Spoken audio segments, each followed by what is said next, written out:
Subject: the Triune Brain Theory and Biblical Implications.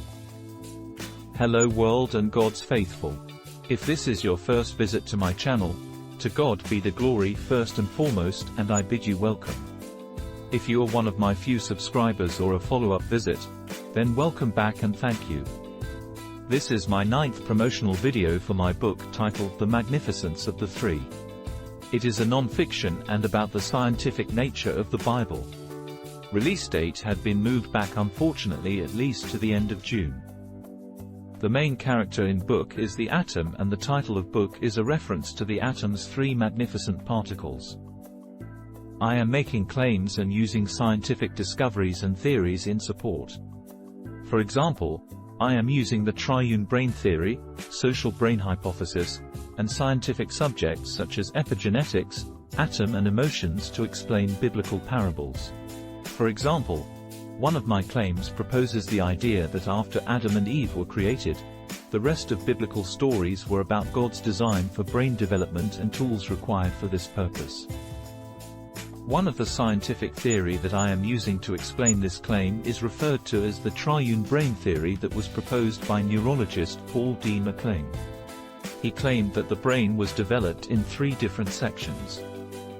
The first section is generally referred to as the reptilian or the primitive brain. This first section houses all our automated survival functions such as regulating our heartbeats, breathing, and blood pressure. Behaviors attributed to this section are referred generally to as the 4 F's of feeding, fighting, fleeing and reproduction, for a better word. Aggression is attributed to this brain unit. The second brain is generally referred to as the limbic or the emotional brain, as it is where emotions are housed. This unit sits in the middle between the reptilian brain on bottom and the modern brain on the top. The third unit is referred to as the neo-mammalian brain, the modern smart brain, or neocortex as well. It is believed to be responsible for decision-making, reasoning, problem-solving, learning, memory and language, amongst others. It is my claim also that the Bible was structured in three separate sections. The first section began from Genesis chapter 1 to end of the flood of Noah. This was the first period of biblical brain development, which I refer to as the reptilian brain section of the Bible. The second section of biblical brain development began after the flood, beginning with Genesis chapter 9 to the last book of the Old Testament. This is the Bible section that I claim was dedicated to emotional development. The third section began with the book of Matthew of the New Testament to the book of Revelations. This was the biblical section of development for the neocortex or the advanced modern smart brain. It is my claim that there is a correlation between the Triune Brain Theory and the three sections of the Bible. This scientific theory ended up revealing some of the biblical parables left unanswered today. However, the Triune Brain Theory had been determined by the field of evolution as wrong. God, however, left evidence in support of the Triune Brain Theory. A simple example of this evidence is the fact that around the 6th or 7th week of human fetus development, the brain separates itself into three sections, not 4, 5, 10 or 12, but just 3. So God left the evidence in support of the Triune Brain Theory. For this video, I am going to provide simple examples of how the Triune Brain Theory came to reveal the meaning of some biblical stories for me. So we begin with some examples of the reptilian brain as found in biblical record. I again remind you that is my claim that once Adam and Eve were created, rest of biblical stories were about how to develop the brain with the use of emotions. In Genesis chapter 2, verse 25, God specifically made known that both Adam and Eve were naked but were not ashamed. God left the evidence as simple as possible for us to discover and discern of the brain they were equipped with at this point. They were no different than animals of today, running around naked and without shame, depicting the nature of the brain they were equipped with before they went for knowledge. In Genesis chapter 3, verse 7, God again placed emphasis on the changes of their brains. This showed up when Eve decided to eat the fruit of the tree of knowledge. What happened then was that their eyes were opened, and they realized they were naked. This realization marked the separation of man from the former state where they were like animals without shame. The acquirement of knowledge led to neurological changes, and they recognized their nudity.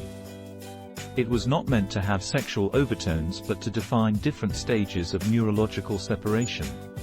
With knowledge, the human brain awakened and the separation from beasts of the fields began.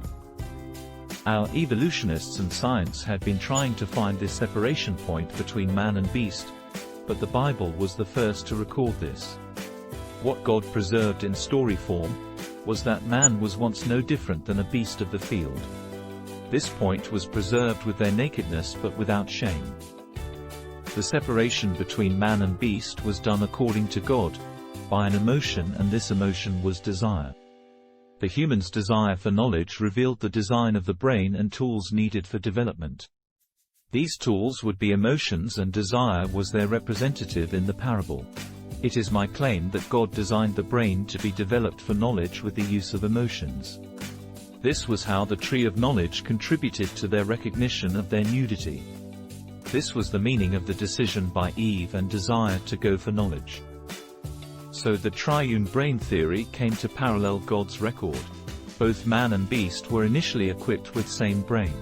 Adam and Eve were naked without shame, and beasts of the fields today provided the biblical meaning of parable. So man and beast all began with similar brain, and Dr. MacLean referred to this first brain unit as the reptilian brain. The second biblical story that had been clarified by the triune brain theory was the reason behind the flood of Noah. According to record, after 10 generations, men were wicked, corrupt, violent, and every intent in their hearts were evil. This was the early generation that I claim were equipped with the reptilian brain unit. God did not cite it by its scientific title, but instead recorded characteristics of a society equipped with a brain that our experts today attribute to characteristics of the reptilian brain. One of the similarities between God's record and triune theory was the aggressive sexual nature of the pre-flood generation as recorded in Genesis chapter 6, verse 2. Sexual aggression is one of the main characteristics of the 4 F's of reptilian brain theory, that of feeding, fighting, fleeing and reproduction, for a better word. Adam's only purpose was to be fruitful and multiply. This was given to him during reptilian brain period of the Bible. Coincidentally, the triune theory attributed sexual aggression to the first brain that I claim the pre-flood generations were equipped with. God preserved this record by citing the aggressive sexual nature of the pre-flood generations who took wives for themselves, whomever they chose. God's detractors accused him of creating bad people, but all God presented with record was the nature of the first human brain, which came to be known as the reptilian brain. One of the worst mistakes, as I cite continually in book, was the assumption by our teachers that Adam was created with a brain ready to split the atom with. That was not what God's record said. Adam and Eve were cited as naked without shame to preserve the record of the nature of the brain unit they were equipped with. So it is my claim that from Adam to Noah and his family, these 10 generations were only equipped with the reptilian brain. The violent and corrupt behavior can be explained with the brain unit they were equipped with at the time. God then placed parabolic markers with Noah and his children that signaled the beginning stage of developing the next brain unit that turned out to be identified scientifically as the emotional brain. I will leave the markers for you to discover in book once released. The second biblical brain unit began its development with Noah's family, and this is the section of the brain where emotions and memory are housed according to triune brain theory. God also made this known on record, and he preserved it this way. One of the unsolved mystery of the biblical record was God's plan to enslave Abraham's descendants before he even had a son. God left clues but in parabolic form for this plan. But once I understood the message God left between Eve, desire and knowledge, then all I needed was the link from this incident to generations after the flood. There were several of them discussed in book, and it began with the Tower of Babel generation. What these generations showed was the lack of fear of God. Their behaviors showed traces of the reptilian brain at this early stage of developing the second brain unit. They were not afraid of God. It was immediately after their rebellion that God called up Abraham and was handed the plan. This plan was the enslavement of his descendants, but without explanation. My discovery of the triune brain theory, with its sectioning of the brain into 3 units, makes it easier to understand the plan. The plan, as I claim, was for Abraham's descendants to develop emotions. According to scientific conclusions, emotions are tools that facilitate human survival. This was what God meant to project when he included desire in Eve's decision to go for knowledge. Desire is an emotion and was recorded to have been responsible for attainment of knowledge. This link between emotion and learning is now scientifically confirmed. If emotions are tools required for survival, then there was a biblical need for developing these tools once the Tower of Babel generation displayed their lack of fear of God. So Abraham was called for a mission immediately. Coincidentally, it was during the development of the Bible's second brain unit that the enslavement period of 400 years took place. Coincidentally, the second unit of the brain, according to the scientific triune brain theory, is called the emotional brain. The reason for it is that this is where sections of the brain that house emotions and memory are located. I could then see the reason behind the plan, as it would be much easier for one close family unit to perform this task of developing the proper emotions for survival, rather than a community made up of various expanded families. Here is an example of this task. I have encountered questions by atheists regarding animal burnt sacrifices, as such practice was equivalent to symbolizing paganism or devil worshipping. If you are unfamiliar with animal burnt sacrifices, it was a custom God developed for Israel to use in showing remorse and asking him for forgiveness for a violation of his laws. Some have used this biblical custom to accuse God of egotism. But once I understood the reason behind the enslavement plan, then the emphasis on symbolism was much clearer. It was meant to appease God, but in doing so, the Israelites planted, developed and strengthened 2 very important emotions into their brains: remorse and forgiveness. It is my claim that these 2 emotions were needed to be developed for social purposes because they were essential for brain development. I am expanding on the meaning of this claim with the use of another scientific theory called the social brain hypothesis in book. The bigger the tribe, the bigger the brain is this theory's claim. However, if Israel's mission was to develop emotion, and the emotional brain is the second unit of the triune brain, then we have a link between God's plan and modern science. Remember, as I pointed out above, all fetuses are developed with a brain divided into 3 sections. As I claim in book, this was how evolution left traces of evidence of God's brain structural design, and the tools that went into its development were recorded biblically but in parables. These tools were emotions, and God used burnt sacrifices as an example of planting these emotions into the brain, and to preserve this scientific point. The third brain is generally referred to as the rational brain, or the smart brain. Seekers, atheists and many others ask this question: why is God of the Old Testament different from the Son of the New Testament? I came to understand the difference through the triune brain theory. The difference was the projection of the design of the brain.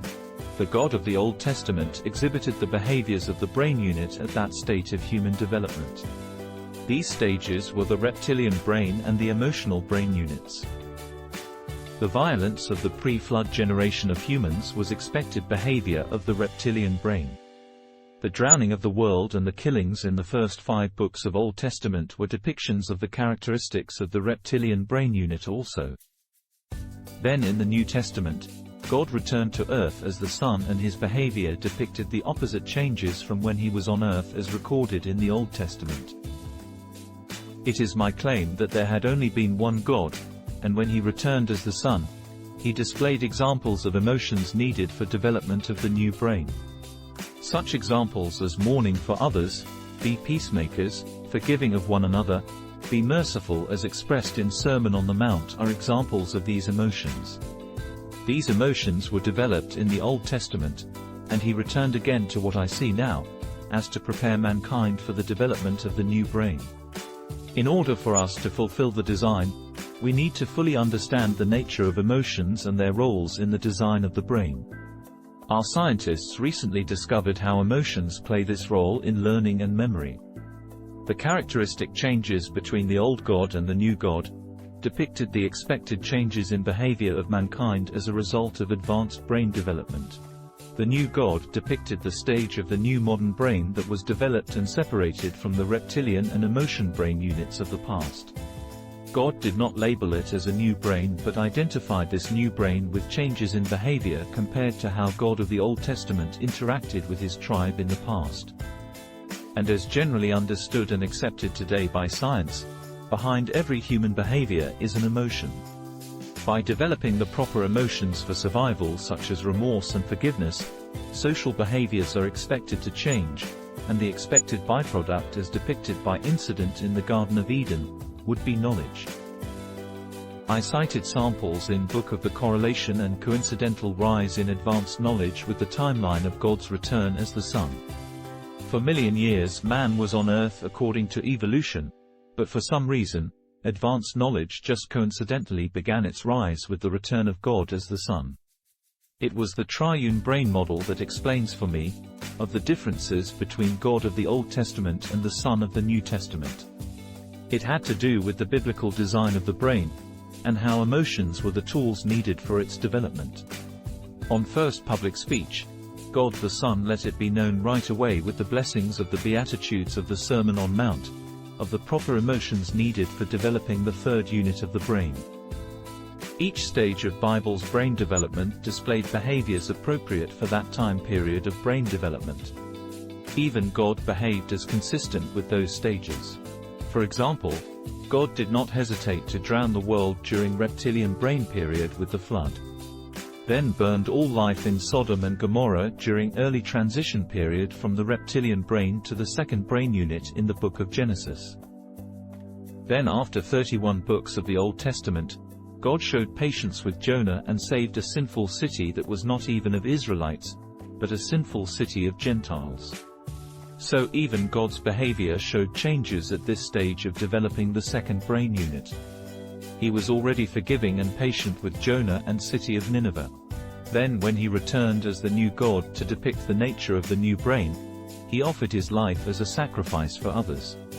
This was the evolution of God's brain as in the Old Testament, sacrifices were offered to appease him, but with the new brain as expected, he offered himself as the sacrifice. As I claim in previous videos and book, even God could not escape the opposite attract design of heaven and earth.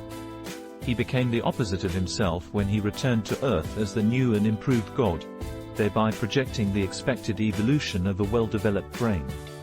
So he sacrificed himself for others, the projection of the nature of the well-developed and advanced brain as designed.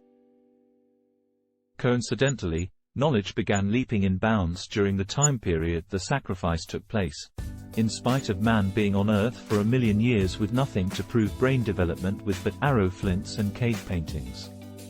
So all three stages of the biblical brain development turned out to be similar and parallel to the stages depicted by science's Triune Brain Theory.